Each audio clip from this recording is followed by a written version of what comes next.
Welcome to SR news special focus. గన్తో ఉన్న గన్మెన్తో ఉన్న బలహీన వర్గాల కోసమే, వారి కూడు కోసం, గూడు కోసం, గుడ్డ కోసమే గతంలో తుపాకీ చేతిలో పట్టుకున్న ఫోటోను ఫేస్బుక్లో షేర్ చేస్తూ ములుగు ఎమ్మెల్యే సీతక్క చెప్పిన మాటలివి. అయితే డేర్ అండ్ డేషింగ్ సీతక్క 53వ పుట్టినరోజు సందర్భంగా ఈ స్పెషల్ ఏవి మీకోసం.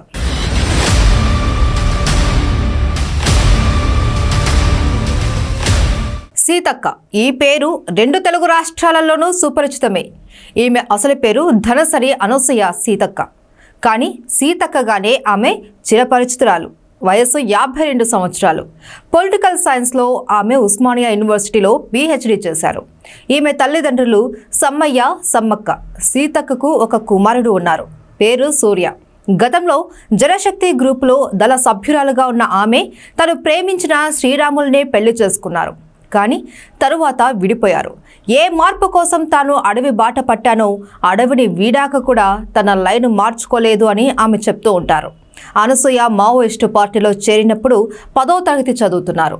సుమారు 2 దశాబ్దాల పాటు మావోయిస్టు పార్టీలో పనిచేసిన సీతక్క తరువాత జనజీవన స్రవంతిలోకి వచ్చారు.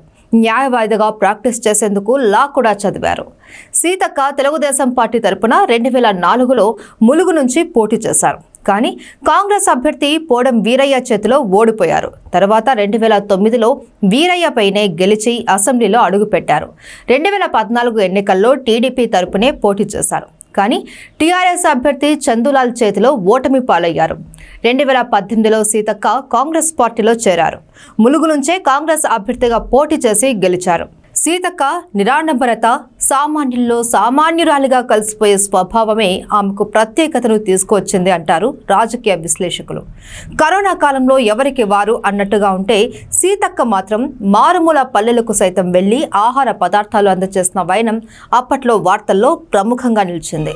అలాగే ఈ ఏడాది జూలైలో తెలంగాణను ముంచెత్తిన కుంభవృష్టిలో ములుగు జిల్లా ఏటూరు నాగారం మండలంలో కొండాయి గ్రామమంతా వరద నీటిలో మునగడంతో ప్రజల కష్టాలు చూసి సీతక్క చలించిపోయారు.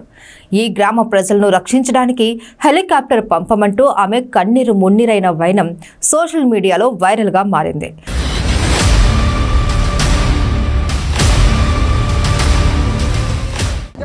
గ్రామాలు మొత్తం కూడా జలదిగ్బంధంలో ఉన్నాయి.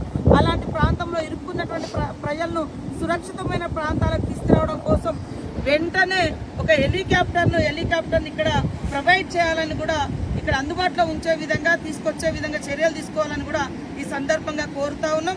అసెంబ్లీలో ఆమె ములుగు సమస్యలపై గలమెత్తేవారు. తాజాగా తెలంగాణలో కొలువుదీరిన కాంగ్రెస్ ప్రభుత్వంలో సీతక్క మంత్రి పదవి పొందారు. అప్పటి నుంచి నిర్విరామంగా పనిచేస్తూ ఉన్నారు.